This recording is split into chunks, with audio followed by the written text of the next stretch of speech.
On va déjà montrer qu'il n'y a qu'une et qu'une seule certitude absolument indubitable. Et pour ça, on va utiliser un auteur très célèbre qui est Descartes, donc référence Descartes, le retour. Donc Descartes, là on va utiliser un ouvrage qui s'appelle Les Méditations métaphysiques, et je vais vous expliquer ce qu'il pense dans cet ouvrage. Alors, le résumé de sa pensée est assez simple. Donc résumé de sa pensée, c'est qu'il n'y a qu'une seule certitude absolument indubitable, 2 points. Je pense. Si vous voulez avoir une certitude absolument indubitable, c'est-à-dire dans la ville de la connaissance, si vous voulez une maison que genre on peut pas casser, parce que même si on essaye très fort au marteau-piqueur, elle se casse pas, ou plus exactement, dès qu'on la casse, elle se reconstruit, ça, vous comprendrez ça dans quelques minutes, et ben il y en a une, c'est je pense, c'est tout. C'est la seule, alors c'est génial, mais en même temps c'est pas grand-chose, comme vous allez le voir. Ça vous paraît peut-être très étonnant maintenant, donc en fait on va passer tout de suite à la justification. Pourquoi est-ce que Descartes pense que c'est la seule certitude absolument indubitable, donc la seule maison que vous ne pouvez pas détruire en fait. Alors pour ça la justification, en fait ça va être un raisonnement qui est en 2 étapes. Donc vous allez noter, Descartes fait un raisonnement en 2 étapes, et puis du coup premier tiret, étape 1. Le but de l'étape 1, c'est de montrer qu'en fait, je pense, c'est une certitude qui est plus forte que les autres. Le but de l'étape 2, ça sera de montrer que non seulement elle est plus forte que les autres, mais elle est indestructible. Donc l'étape 1, c'est déjà de montrer que la certitude je pense, elle est plus forte que toutes les autres certitudes qu'on croit avoir au quotidien. Alors comment Descartes prouve ça? Nous, on va le faire à travers des exemples. La première chose, premier exemple donc, c'est que Descartes va prendre une certitude qu'on a au quotidien. Par exemple, je pense que cette feuille existe, ou ce cahier existe. Parce que normalement, vous êtes en train de prendre des notes, je vous rappelle, donc vous avez votre cahier devant vous. Donc vous, je pense que ce cahier existe. Pour moi, ça serait je pense que cette caméra existe, d'accord? Mais bon, ça revient au même. Donc vous allez écrire je pense que cette feuille existe.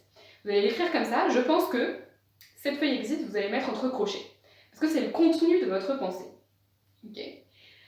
Cette feuille existe. En fait, le truc, c'est que ça, on peut en douter. C'est pas du tout sûr que cette feuille existe. Donc, vous allez barrer le contenu de la pensée. Pourquoi? Juste en dessous, vous allez noter les raisons de douter. Pourquoi est-ce qu'on peut douter que cette feuille existe? On a déjà vu les raisons de douter. On peut en douter parce que il y a peut-être une illusion d'optique. Ou probablement. C'est peut-être une hallucination de votre cerveau. Un rêve ou, je sais pas, de la schizophrénie ou quelque chose comme ça. D'accord? Peut-être que cette feuille n'existe pas du tout, peut-être que vous êtes en train de rêver. D'accord? Donc raison de douter, hallucination de notre cerveau, rêve. Okay. Donc vous le barrez. Mais, nous dit Descartes, vous pouvez douter du contenu de votre pensée, là, mais ce qui est sûr, et là vous allez rajouter une flèche, ce qui est sûr, c'est que vous le pensez. Ça, c'est une certitude. Elle est plus forte que celle du contenu de votre pensée. Ok? Deuxième exemple. Si vous n'avez pas compris, c'est pas grave, il y aura plusieurs exemples. Au bout d'un moment, vous allez comprendre. Je pense que, cette fois-ci, vous allez mettre dans le contenu de la pensée, mon corps existe. À nouveau, vous barrez le contenu de la pensée. Pourquoi? Parce que on ne peut pas du tout être sûr que notre corps existe. Pourtant, ça semble évident. Moi, je crois que j'ai des mains, etc. Mais en fait, à nouveau, ça pourrait être une hallucination produite par notre cerveau. Ça pourrait être un rêve. Par exemple, peut-être qu'en vrai, je suis un homme, mais que je rêve que je suis une femme. Peut-être que, vous voyez, voilà, peut-être que je suis dans un monde virtuel et que ça, c'est mon avatar et que je suis pas du tout comme ça dans la vraie vie. Il y a des films qui reprennent cette idée-là, que vous pouvez être dans un monde virtuel avec un corps très différent du vôtre, d'accord? Donc en fait, ça, c'est pas sûr. Donc les raisons de douter, c'est la même que pour la précédente. Mais, la flèche, ce qui est sûr, c'est que vous le pensez. Troisième exemple, j'espère que vous commencez à comprendre. Le troisième exemple, on va prendre, je pense que le théorème de Thalès est vrai. Donc le contenu de votre pensée, c'est le théorème de Thalès est vrai. À nouveau, vous allez en douter, donc vous le barrez. Quelle va être votre raison de douter cette fois-ci? Alors, par la même. Là, c'est pas le théorème de Thalès, ça n'a rien à voir avec un truc qu'on observerait avec nos yeux, etc. C'est lié à la démonstration. La raison de douter, c'est qu'en fait le théorème de Thalès a été démontré à partir d'axiomes, donc à partir de principes qui sont eux-mêmes indémontrables. Donc la raison de douter, fondamentalement, c'est que le théorème de Thalès, il est peut-être valide, d'accord? Mais il n'est pas vrai. En tout cas, on ne peut pas en être sûr. Okay. Mais, à nouveau, la flèche, et ce qui est sûr, c'est qu'au moins vous le pensez. Ok? Dernier exemple. Là, si vous n'avez pas compris, je ne sais pas ce que je peux faire de plus, mais je fais 4 exemples pour qu'on ait vraiment toutes les raisons de douter. Ça vous fait un petit bilan aussi. Je pense que le principe de non-contradiction est vrai. Le principe de non-contradiction, alors oui, c'est que si une personne se contredit, elle a nécessairement tort.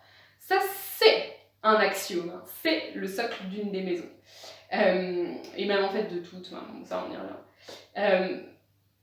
Mais en fait, ça paraît évident, hein, le principe de non-contradiction. Mais en réalité, c'est indémontrable. On ne peut pas démontrer le principe de non-contradiction. C'est pas possible.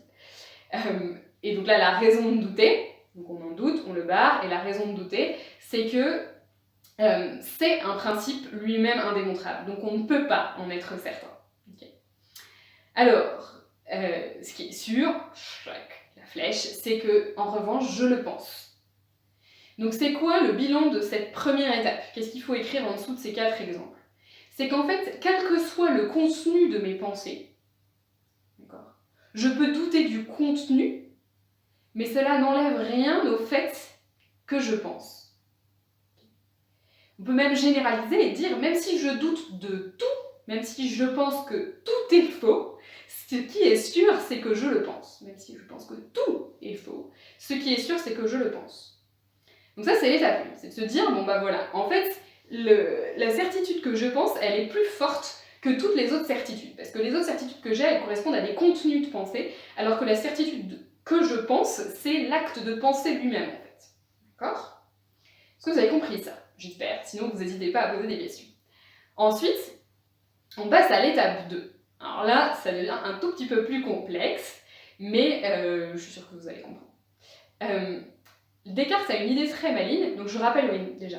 L'étape 2, le but ça va être de montrer que la certitude, je pense, elle est absolument indubitable. C'est-à-dire que même si on essaye très fort d'en douter, on n'y arrive pas. Ok. Autrement dit, bon, mon image du marteau-piqueur, c'est que vous essayez de détruire cette maison, vous n'y arriverez pas. Alors comment est-ce que Descartes fait ça? En fait, il va faire un processus qu'on appelle itératif. La conclusion à laquelle on a abouti, c'est « je pense ». Ça, c'est notre conclusion. Je pense, ça c'est sûr. Et en fait, il va dire, essayons maintenant de douter de la conclusion.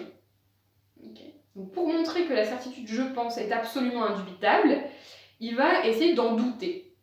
Essayer de douter du fait même qu'il pense. D'accord? Vous avez noté ça? Alors, qu'est-ce que ça donne si on le formalise? Ça donne je pense que je pense. Donc, vous mettez je pense que je pense, ça c'est le contenu de votre pensée. Mais ce qui se passe, c'est que je pense que je pense. Si vous doutez du fait que vous pensez, pourquoi je ne sais pas? Parce que vous avez envie de douter de tout et voir si quelque chose résiste. Il n'y a pas spécialement de raison d'en douter, mais bon, pourquoi pas? Si vous avez envie d'essayer d'en douter, vous pouvez en douter. Mais ce qui se passe, c'est que même si vous doutez que vous pensez, ce qui est sûr, c'est que vous pensez. Vous allez dire, mais est-ce que je peux être sûr de ce je pense-là? Donc vous allez réitérer le truc. Vous allez écrire je pense que je pense que je pense, vous allez barrer. Et en fait, à nouveau, ce qui est sûr, c'est que vous pensez. Qu'est-ce que je suis en train de dire là, au fond? Qu'est-ce qu'il faut noter pour essayer de reformuler ça autrement? C'est que, à partir du moment où vous doutez que vous pensez, vous pensez. À partir du moment où je doute que je pense, je pense. Vous allez aussi noter que, suivez-moi bien, en fait, la certitude que je pense, elle est absolument indubitable, parce que pour en douter, il faut penser. Pour douter de quelque chose, il faut penser. C'est-à-dire, douter, c'est quoi? C'est penser, puis douter. Mais il faut commencer par penser pour douter. En fait, à partir du moment où vous essayez d'en douter, vous êtes en train de prouver que vous pensez. C'est-à-dire que c'est une certitude, le fait même de la déconstruire la prouve. Déconstruire le fait que vous pensez, ça prouve que vous pensez. Et c'est pour ça que c'est la seule certitude absolument indubitable.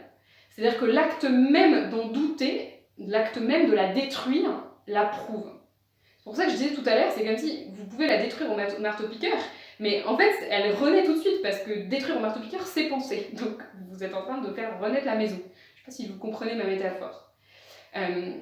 Voilà, j'ai dit plein de phrases. N'hésitez pas à faire pause, à les noter, et noter celles qui vous aident le mieux à comprendre. Il y a certains élèves qui préfèrent une formulation plutôt que l'autre.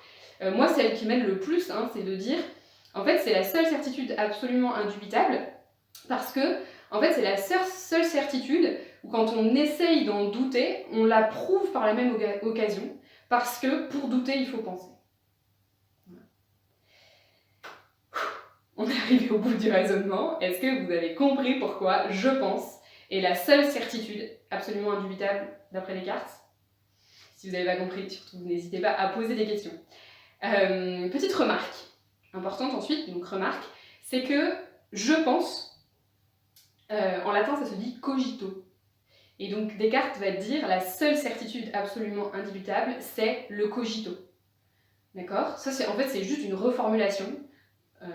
Plutôt que de dire la seule certitude absolument indubitable, c'est je pense, il dit la seule certitude absolument indubitable, c'est le cogito. Ok?